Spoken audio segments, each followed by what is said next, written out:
Hey everyone, Robert from Everything in Poderation here. Off the top, I just want to say Happy Thanksgiving, Merry Thanksgiving to everyone out there celebrating it in America today and around the world. I know this year has been tough. This Thanksgiving might not be the easiest for most people, but we hope that our skewed views and weirdly not safe for work, not safe for family listening episode today might help put a smile on your face. Enjoy the holidays, enjoy the food, even if it has to be a little bit socially distanced. And we hope you like what Daly's brought to the table.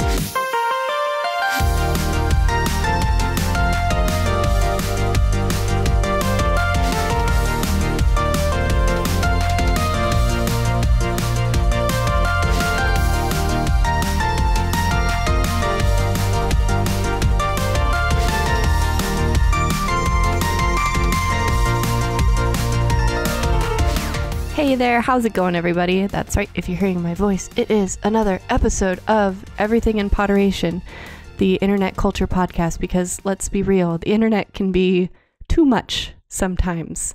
I'm your host for this episode, Daily Wilhelm. My favorite manhwa right now is Bloody Sweet. It's good, do recommend. What's going on, everybody? I am Colin Sparling. And after doing a little bit of looking into this whole manhwa business this past week, y'all belong in horny jail, all of you. You guys on this podcast and you, the listener, you guys belong in horny jail. And I'm just a meowment. I'm Robert, and I really like zucchinis. I see what you did there. I see those two different things that you did there.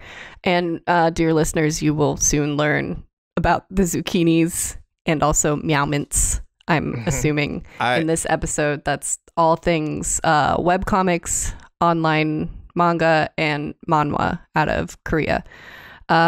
It's hard to avoid. The reason why we decided to do this episode is because I have specifically been getting ads, and maybe this just says something about my own internet history, but I've been getting ads for some interesting webcomics that the themes of which are questionable at best, I'll say.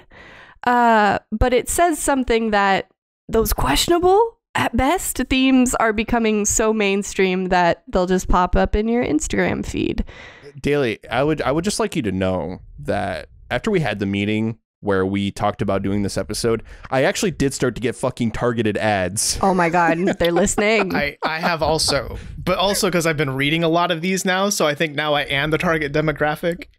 Yeah, which I mean, they've since gone away, but I'm still thick in it, and I'm thick, loving it. He's loving it. It really depends on your personal proclivities, what manhwa or webcomics that you read, because there's a lot out there, and there's one to suit every fetish, I'll say, every taste, every very, very particular taste. And that's kind of the angle that we're doing this episode on, is that these are weird. There's some weird ones, but they're popular. I feel like you're underselling it, Daily. It's just weird. It's really weird. Okay, we're gonna talk about KillingStalking. We're gonna talk about Beauty and the Beasts, which is its own little empire of bestiality, and it's not the Disney movie. It's not the Disney movie. And then all the lovely ones. There's a trope right now that I've noticed of, like, my dad's the emperor and he's hot and he's also my friend. And boyfriend. And he's also my dad, though. But I have all my memories from my past life. That makes sense. Mm-hmm. That's not at all incest. Well, no. I'm gonna, Daily, real quick, I'm gonna play the listener surrogate here and ask, so what differentiates manhwa from manga, which is what people probably know the most? Yes, I'm glad you asked. So manga has already gotten a great reputation for publishing questionable things in print, but now we have the internet, which just blows the door open to all kinds of publishing schemes. Manhwa specifically is when it's made by Korean creators and typically published online. That doesn't exclude it from being printed, but in the mid 2000s is when we saw the proliferation of webcomics online that would then maybe later get printed, but they got their start online versus going through like, I need to get this published in like Shonen Jump or something. Yeah. I mean, I think my first experience with Manhwa was actually Tower of God. Which is now an anime. On Crunchyroll, by the way. Highly recommend. Very good. This podcast is not sponsored by Crunchyroll. No, it's not. You could, though. But I always appreciated how there were always web-based comics where you didn't have to like click for every page. You just scrolled. And that's how you read the whole thing. Yes, and I always appreciated that. That's a distinction I did want to highlight is that, so with manhwa, right, the manhwa can be published the old-fashioned way, you know, books, whatever the fuck those are now. Yeah, where it's all pages, right? But there's a pretty modern incarnation now that's just known as webcomics, where it is just an endless scroll. Like each chapter, or sometimes they're called episodes, is just one scroll. And it's pretty much built for reading it on your phone while you're on the subway going to work. Yeah, it's a very pleasing user experience. For sure. It's manga for the modern day, essentially. And what I really like is that it's kind of crossed the country boundaries now, that there are actually really popular Japanese webcomics out there too. One of them being Relife. If you've ever read that, would highly recommend. That was a Japanese webcomic. Yeah. Oh. I mean, that's how One Punch Man started, was as a webcomic. And the art from that inspires me every day to just go and do it anyway, because, man, he did not set a very high bar for himself before just like going for it, which I think I don't want to disparage that whatsoever. Like, do it. Just draw your story. And that's actually, what these people are doing. Yeah, there's a site called webtoons.com, which I think Daly's probably going to get into, but they have this system where you can actually upload your comics there. Like if you've just drawn something, it's like a creator system, creator mode or something like that. I think it's called like Webtoons Curate. Canvas. That's it. Yeah. So like it's really easy now. If you are interested in drawing your own comics, you can do it. Easy. Yeah. That's what's just really cool about like the internet just giving a boost up to you know, people wanting to make things. And there are several big players like Webtoons that are providing a home for these stories and a huge audience to then find them and these artists. There's also like Tappy Tunes, which is like where that I keep seeing my dad is the emperor but also my friend kind of genre. And then there's Lezen, which was home sweet home to one of our favorite webcomics of all time, KillingStalking. Don't put words in my mouth, please. Wait, what? What? You didn't love it to death? Don't. You've already broken my ankles with a sledgehammer and kept me in your basement. Please, I don't need this more torture on me.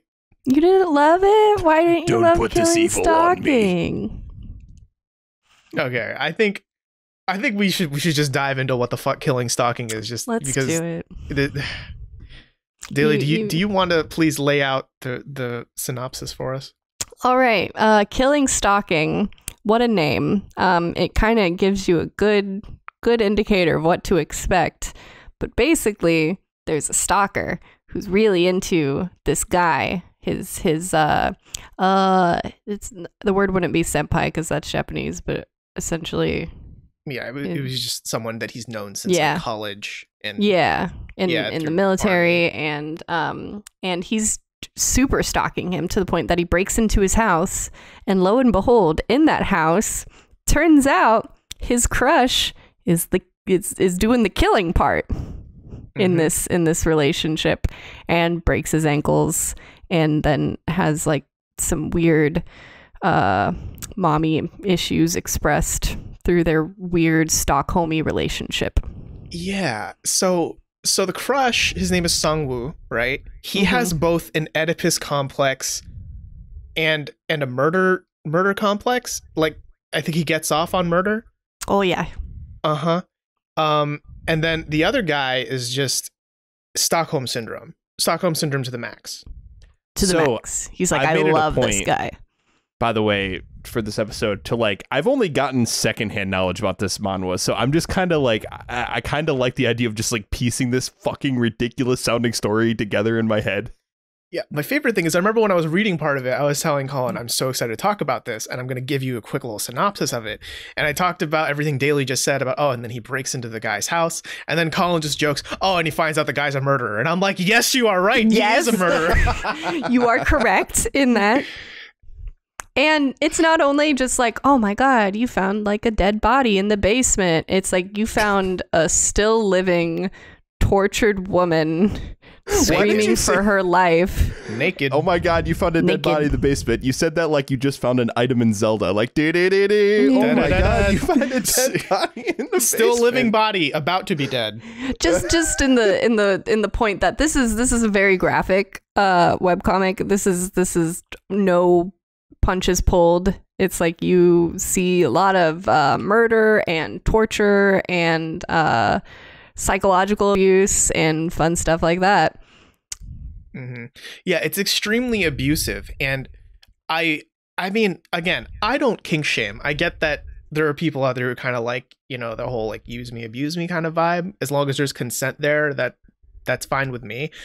I have a feeling that this situation didn't start consensually, but became consensual until it didn't. Until it didn't. Mm-hmm. Mm-hmm.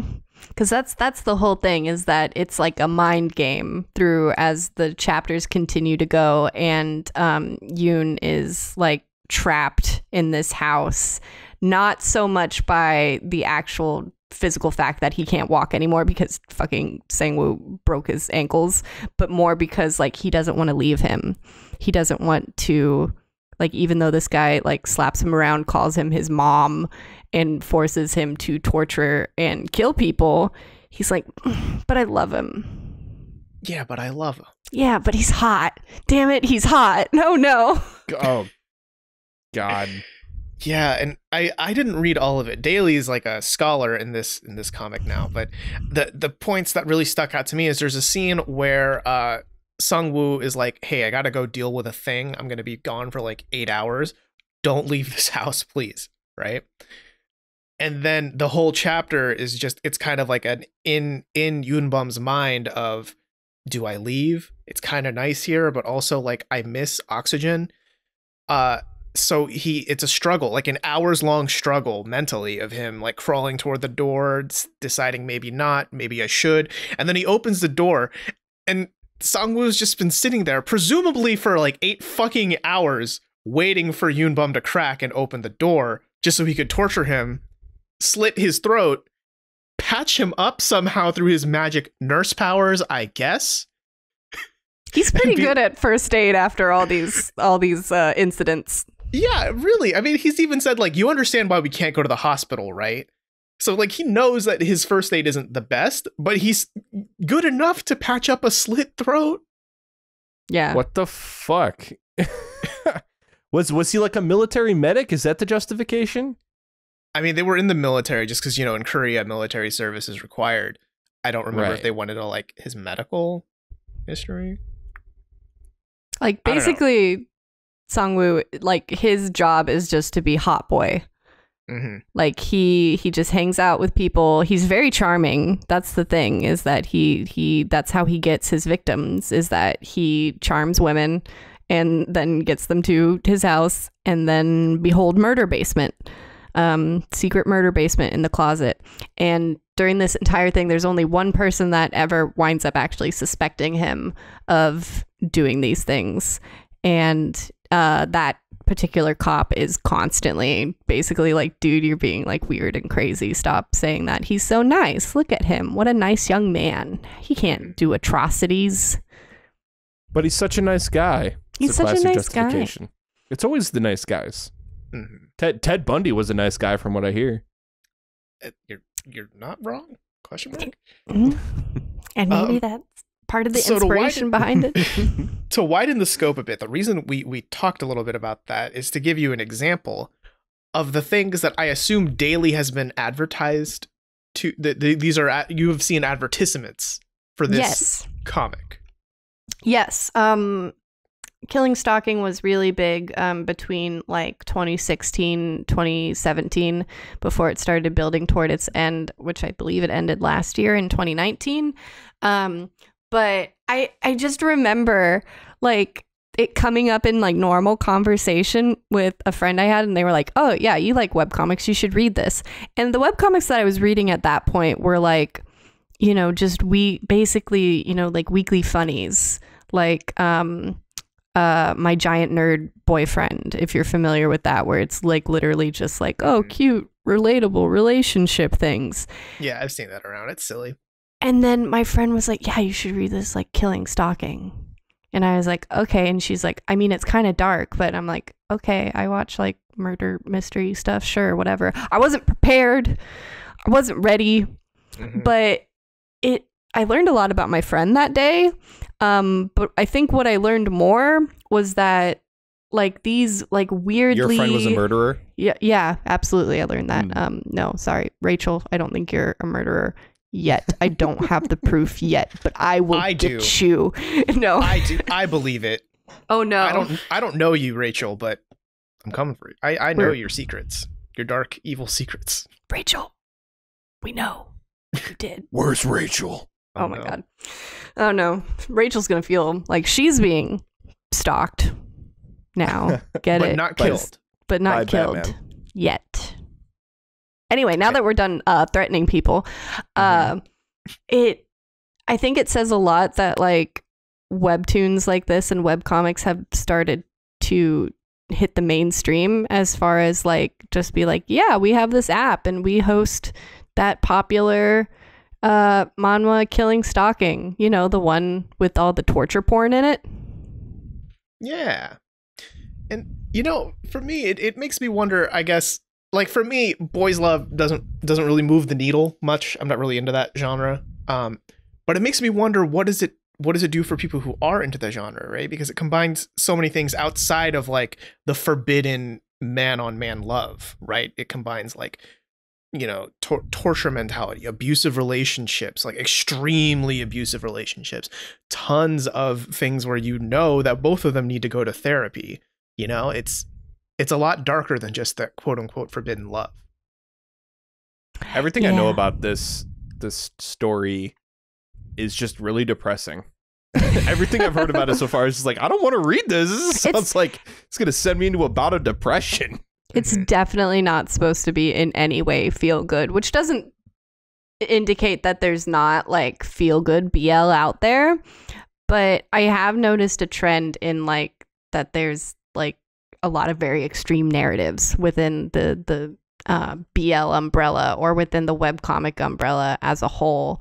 You know, the main characters are always like these very tortured souls, but they get their revenge because big bad boyfriend will drink the blood of their enemies for them. It's these fan fiction cliches that if you're in a fandom, you'll see that over and over again. But this is more like the reader self-insert kind of thing.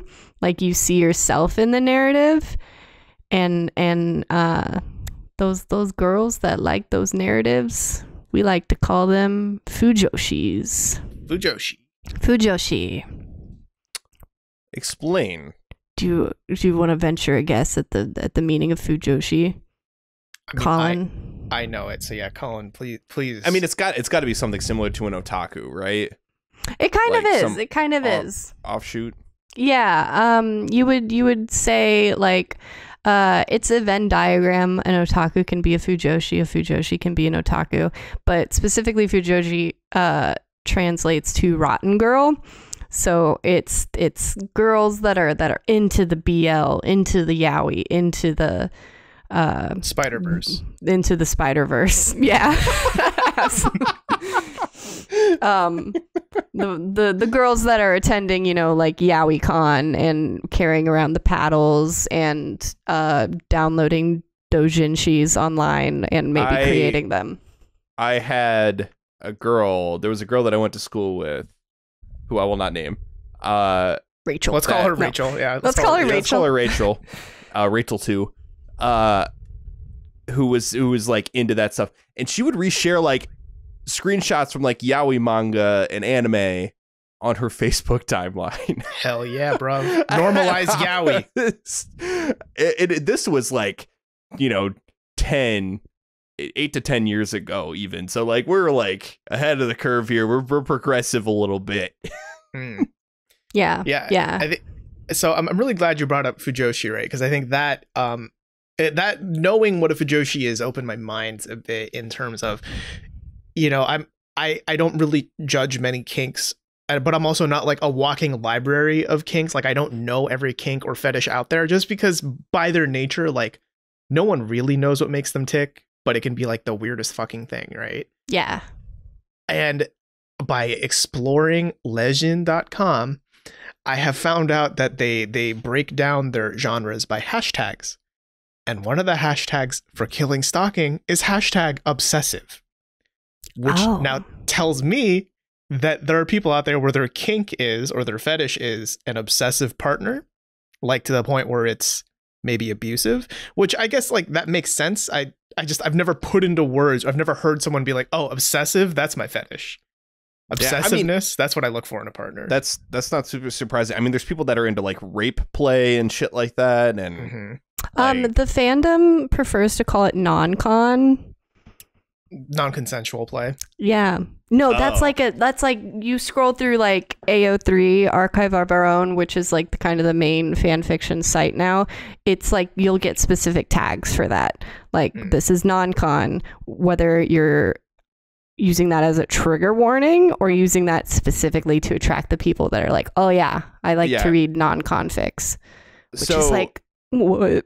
I've noticed in all my years of internet exploring and stuff like that, that there is an obsession in both, I guess, manhwa and manga with non-con. Like there's a lot of rape going on. Like whether it's people or if it's tentacle, like there's some weird obsession, at least from Southeast Asian pop culture with non-consensual sex. Okay. I didn't plan to talk about this today, but in does studying, anyone? Same. Well, this specifically, what I'm about to say, in my studies of all of this wonderful content that we've prepared, I saw an offshoot of, if you liked KillingStalking, you might also like.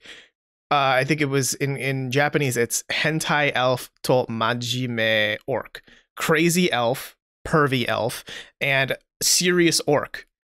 And the story is, it's an elf girl who got banished from her village because she specifically wanted to be non-consensually fucked by an orc. And she finds the one orc who has taken an oath to never rape anyone again.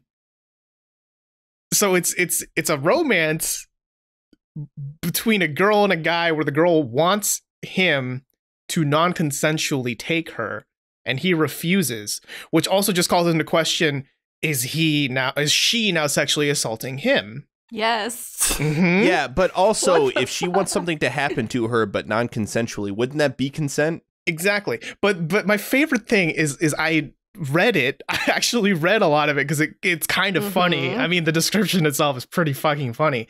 It goes to wild places. I'm going to save you the click now. Basically, the elf's dad put a curse on her that anytime she gets close to having sex with an orc, something stops her, to the point where like a hot spring geyser comes out of nowhere to stop them from doing it. And then the dad is like, okay, fine, I'll let you two have sex, but, and then he puts a curse on the orc and say, you have to go a month without getting a boner from my daughter, or else this curse will kill you. What specific magic? I know. Where do you study for that? Like, what you major in? It's like boner-related curses. Yeah. It's so fucking weird. And I don't know the kind of person who would come up with that. I want a story. To the Merlin School of Boner-related Curses. Defense against the boner arts. Daba. You never know when you have to defend yourself. Because apparently in the world of comics like this, it's quite often. But my question is though, why though? Why is there so much rape and non-consent happening in so much Japanese and I guess Korean porn? It's been weirdly fetishized, and it's almost to the point that, like, when you're continually reading that narrative over and over and over again, I'm worried that it's become like normalized in even like regular like romance that's not trying to be like super weird, where it's like, you know, one person's like, no, we can't, and it's like, but passion or something. Yeah, I mean, it really comes down to like splitting up reality from fantasy. I mean, this gets into the whole like video games and violence argument, right? Oh gosh. Like, you know, because we're exposed so much to it that like get desensitized and it might normalize it too much and make it okay. But like, I feel like it would be a similar case though with a lot of this stuff where like there's no like direct correlation between that and people getting sexually assaulted. At least I hope not. I haven't looked into this at all. You'd like to hope so. Oh, because do you guys know? No, I'm just saying. I really would like to hope so. Yeah. No. Oh, okay. I was just gonna say that there's definitely people. I'm not gonna say that people that are into this have bad taste. It's like watching trash television. It's like, you know, it's trash. You know, it's bad. We know that we're trash for watching the anime that we watch. We're quite aware of that. We can separate the knowledge of like this super cliched storyline, but it's like fun because it's super cliched, from like something that's actually like super well written and subversive and has more positive messages than it's okay to have Stockholm syndrome every now and again. Like I think the fans can differentiate that. Oh yeah. I mean, people aren't stupid. I mean, some people are, but yeah, you know, like a majority me, aren't. Yeah. Like actual dumbass squad up in here right now. Same. Yeah, I mean, hey, whatever you get your rocks off to, that's fine as long as it's fantasy and nobody gets hurt and everyone's fine. But there is an unfortunate trend, and I saw this more in like early internet archives when I first learned of yaoi being a thing back in high school. There's like a weird thing with certain groups of yaoi fans and like slash fiction fans that these women are like weirdly homophobic in the sense that they don't want equal rights for queer folk because then it's less forbidden. Then it's less like subversive and like the taboo is gone. And it's like, wow, like I understand that that's like your own like fun thing that you like to read about. It's not a fun thing in reality though for people that are living it. Yeah, God forbid they get human rights. Yeah, because I do want to clarify, right? Like, I mean, earlier when I was describing this BL thing as the forbidden love, right? It's not that I think it's forbidden. I totally want men in real life to fuck each other if that's what they want, right? But it is really odd that there's like a part of what makes BL so hot is that it is quote unquote forbidden for these people, right? Like, I think it's maybe the same mental mechanisms that makes incest so weirdly big in porn, right? Because it's forbidden. But except for incest is actually, I mean, it should be pretty forbidden. So Colin, what's BL again? Boys love. Did I miss boy? Okay, I must have missed that. So Daily, you want to tell us about the one webcomic that you read? Yeah. Speaking of incest. Hold on. Step incest. Oh, right. It's so different. If anyone has been on the internet within like, I don't know, the past 2 or 3 years, you've noted there's like a crazy trend, and we might have even touched on this in the podcast, but we've at least talked about it, towards like incest porn, because incest porn is like all the fucking rage right now. Because I think it's just really cheap for porn production companies to make, I guess. And it's just a really simple concept. And stepbrother and stepsister thing is like just taboo enough, but not like so fucking weird that people are like, ah. So in a lot of ways, it's just, I don't know. I guess the most common denominator when it comes to fetishes, I don't know. But I mean, there are statistics to back this up. This isn't just Colin's own research. This is definitely something that can be observed with like Pornhub every year does like their top 10 searches, and within the top 5 for many years has always been like the stepmom, stepsister, stepbrother, etc. Yeah, and honestly, so like yes, there is a manhwa that is a stepmom. And it's like, now I haven't like read much of it, but sure, like it really, compared to a lot of other things that you hear about in manga and manhwa, I feel like it's fairly tame.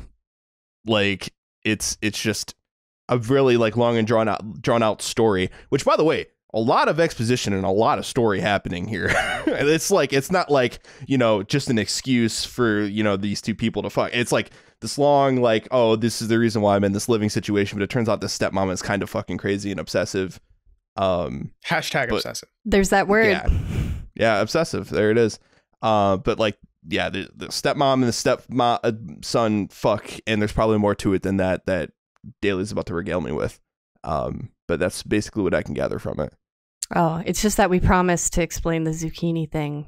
Yeah, at the beginning. I can take that. Of course you can. So I only read the first chapter of it, and then I noped out.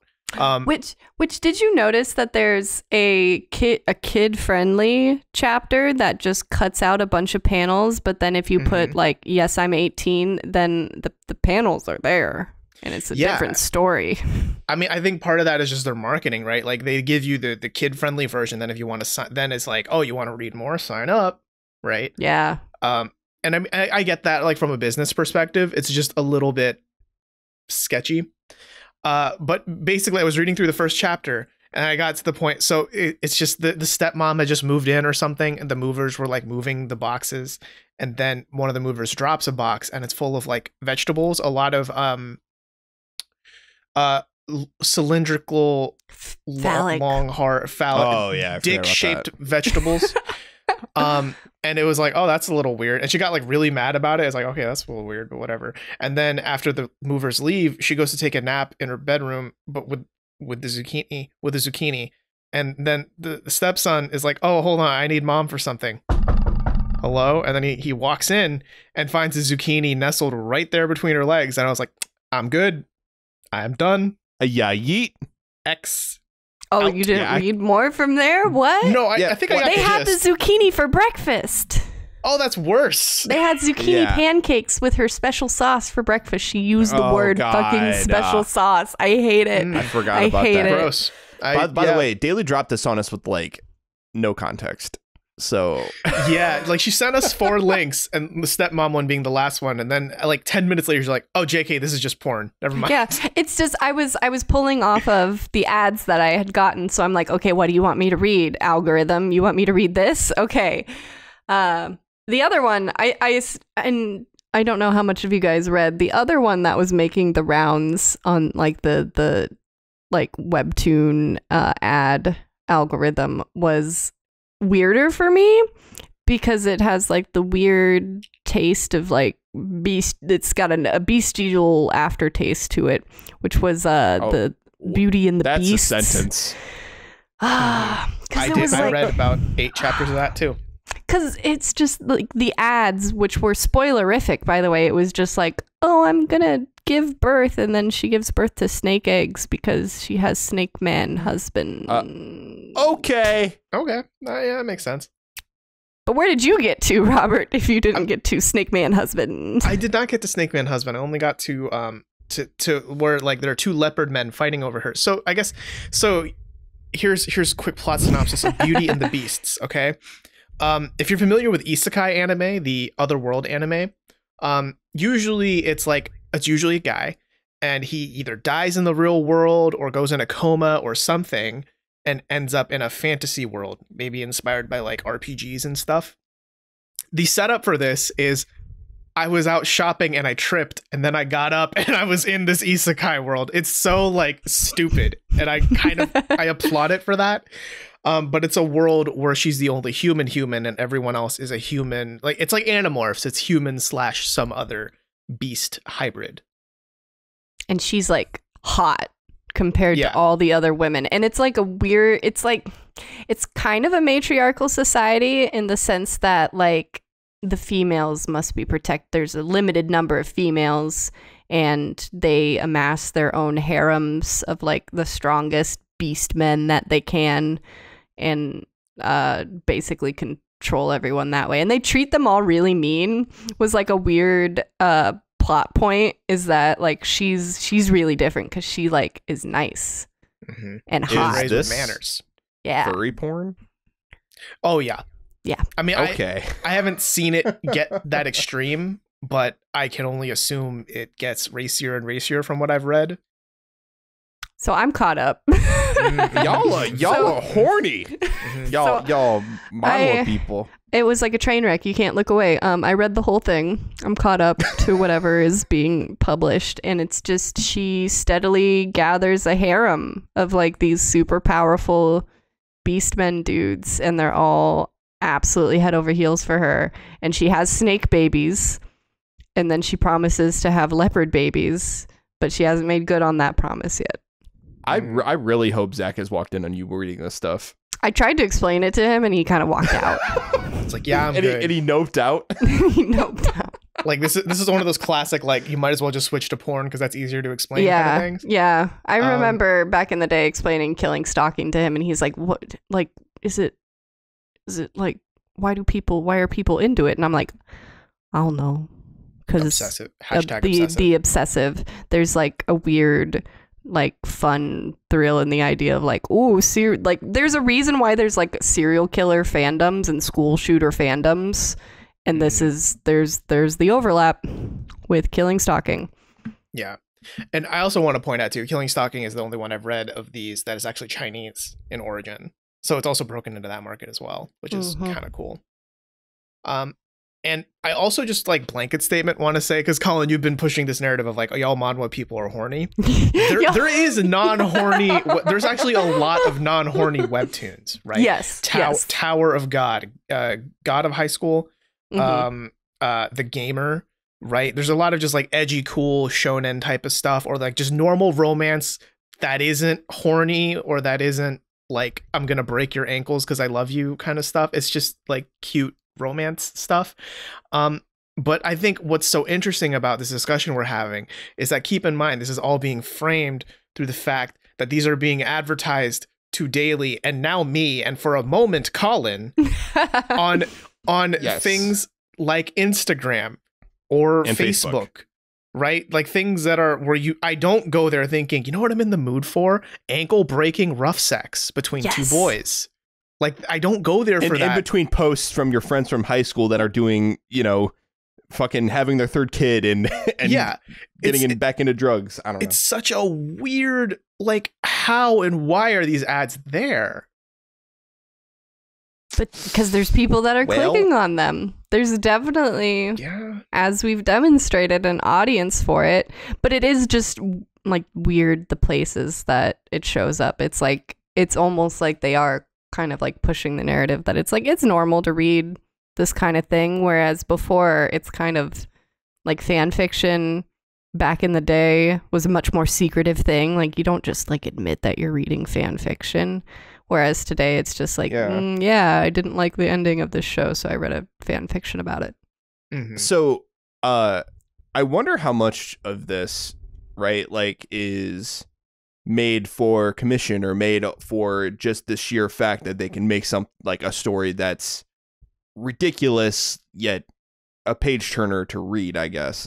You know what I'm saying? Like these people, I at least I get the feeling that a majority of these people like writing or drawing or creating these things don't actually share in some of these fetishes or anything like that. It's more so just to write an interesting or dark and twisted story, much in the same way that someone made like the Human Centipede, right? It's like they made it just because they wanted to make a really fucked up concept of a movie, right? Just to like, it's gonna sell because of sheer shock factor.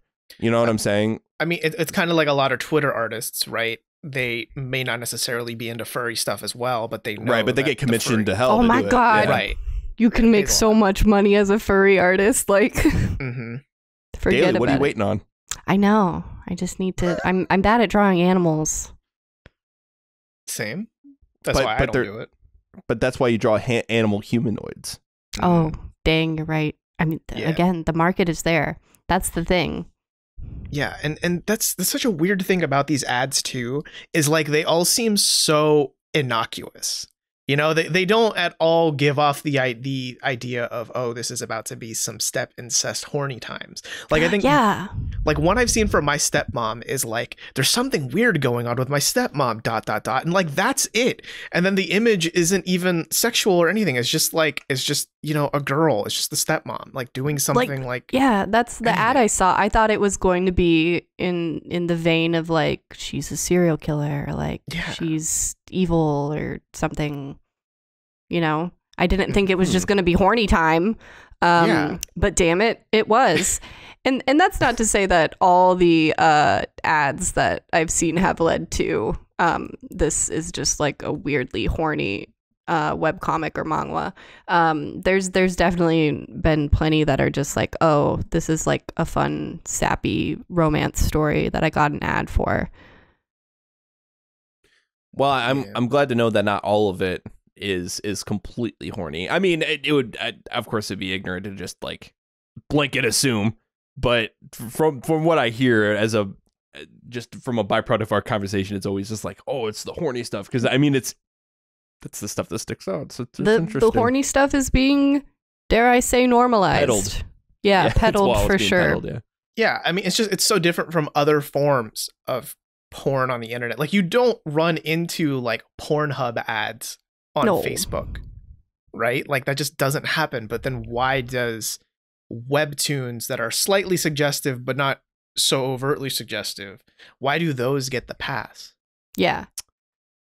Well, whoever is marketing those things is marketing it slightly or well enough to get through filters, at least advertising it as something that's clean enough anyway. Mm-hmm. And I mean, also that has to do with, you know, the classic algorithm, because that we've talked about, you know, going through your particular personal feeds.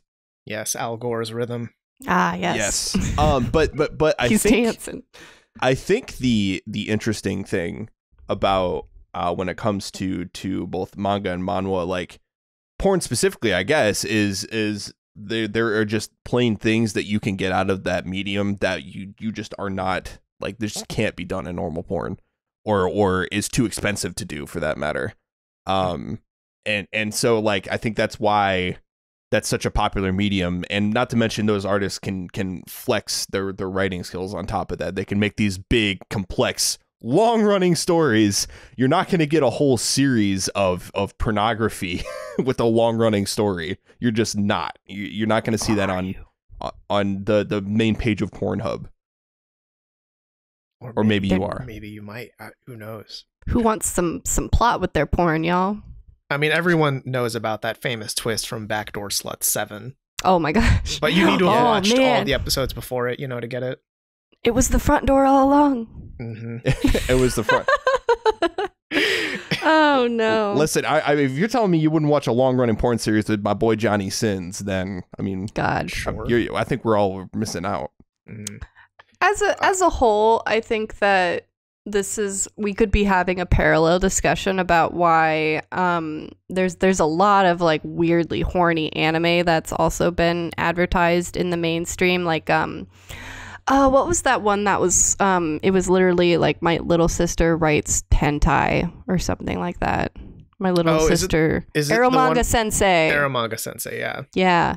And it's like that was super into the whole like little sister creepiness, and you know, she was an erotic manga artist, and that was a big part of the plot, and therefore he wrote erotic manga.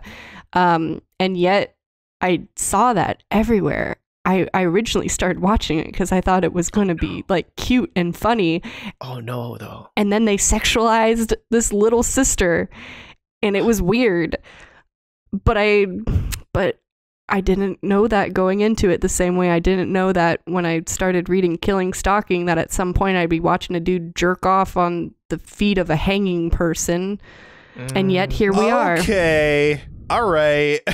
Yeah, I mean, that's an image. I wonder if that all started with that one anime. What's it like? My Little Sister Can't Be This Cute. Like, literally the poster child of of syscon. The emoto stuff, yeah. Yeah. So what's the prevailing like conversation or argument there with the whole like portraying and pretty much sexualizing little girls in anime? That Like, the lolly thing could be a whole episode, man. Yeah, that's true. I guess I don't want to go too deep into that, but it's just it perplexes me. That's lolicons, baby. Yeah, it perplexes me, and I'm like, you know, I get it. It's fiction. It's somebody just drew this, right? But like, it feels dirty. It feels wrong. Good. Feels gross. That means you're not to the point of the people that were like, audience, but Manga Sensei, it's cute. Like, yeah, it's weird and stuff, but it was cute to watch. And it's like, no.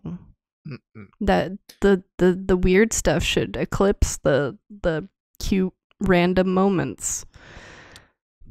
You know, I if you're listening this far, for one, I applaud you, and if you have children listening, I'm sorry.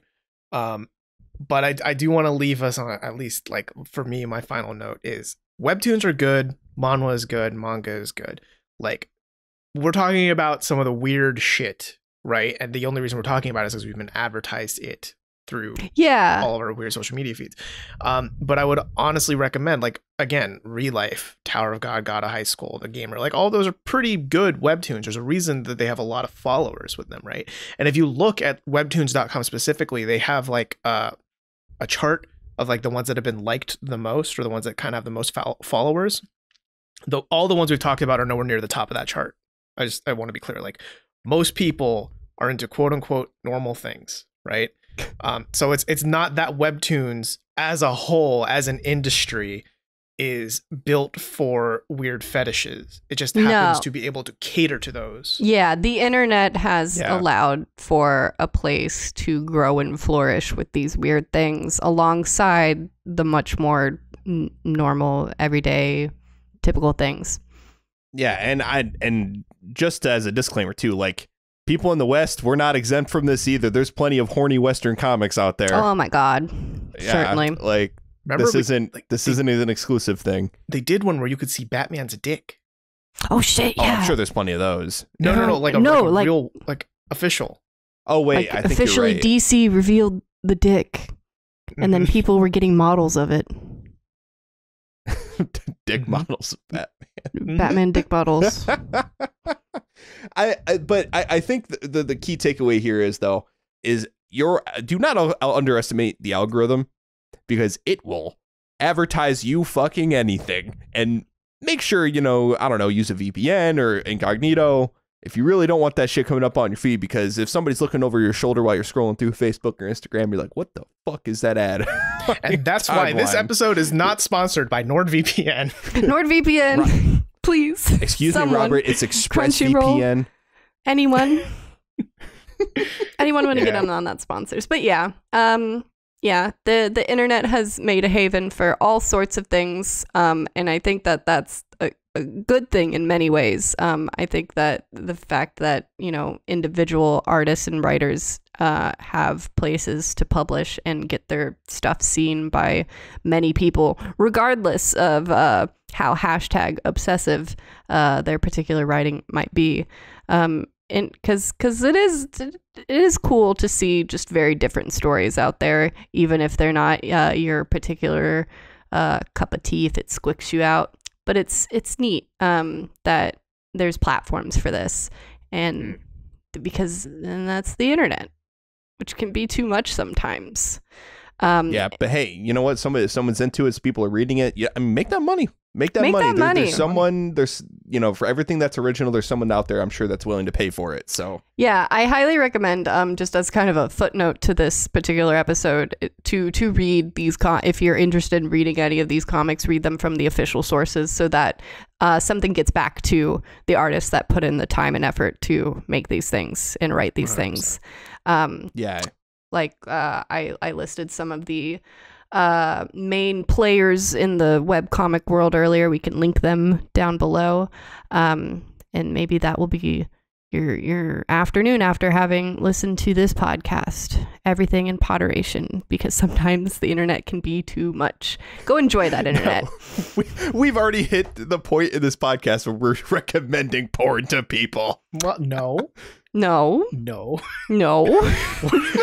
We're recommending platforms to people that might have porn on them. I guess may or warning. may not have porn on them. Now, for Just a Meowment, can I just talk about the first chapter of Just a Meowment? Thank you. Yes. Okay, so it's a girl who's about to kill herself. That's the opening. Trigger warning. Trigger warning. Yeah. Mm-hmm. She's about to jump off a building. She's very sad about life. And then halfway down, the Grim Reaper stops her, but it's a little child playing a Nintendo Switch. And he says, "I'm the Grim Reaper, and I've stopped you from killing yourself." And then he realizes, oh, wait, I look like a child. So he transforms into an adult, but Is still he with a hot? Switch.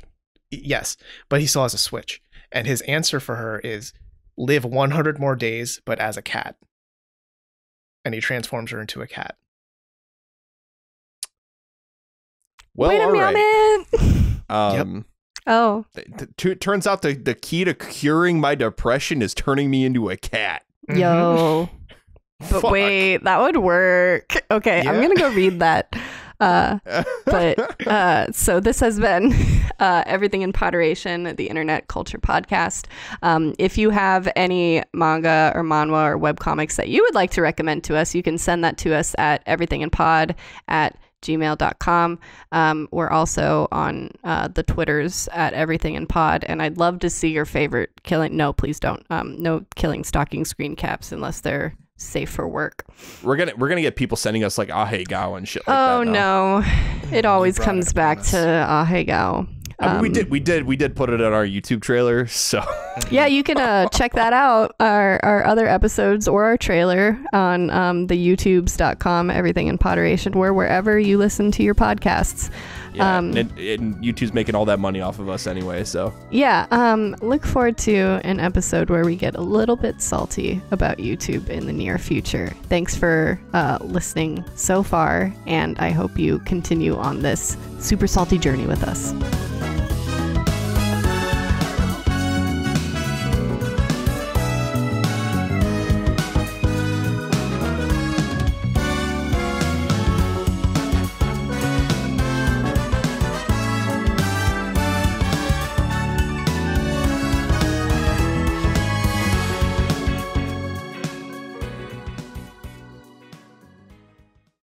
listen, if you're a guy, you know how you become hot? You do this. You just pull up the sleeves and you roll them. That's all. That's how you become hot. The preface there is if you have good forearms. Oh, what constitutes as shitty forearms? I don't know, Daly. You tell us. I don't know. Now I'm gonna be like looking at my forearms, like, oh shit. I don't. I think don't it's know. the hairy, maybe muscly forearms that I got from playing video games. Is that how you get hairy, muscly forearms? Is from playing video games? Well, I don't know about the hairy part, but Well, the No, hairy I- came I- from being a gamer. The muscle is just because he's all man. I need a scientific study about how playing video games affects hair production on the extremities. Gamer forearms versus normie forearms. A Gamer study of hair, muscle, and sinew. I took 2,000 pictures of forearms, guys. There's something conclusive here. I took 3 groups. I had a control group where I let them do what they want in a room for 30 minutes, a group where I made them play Halo on the Xbox, and a group where I made them type out inane random bullshit on a computer for 30 minutes. And I compared all of their forearms in a double-blind study. Here are my results. Gamers have hairy forearms. I have.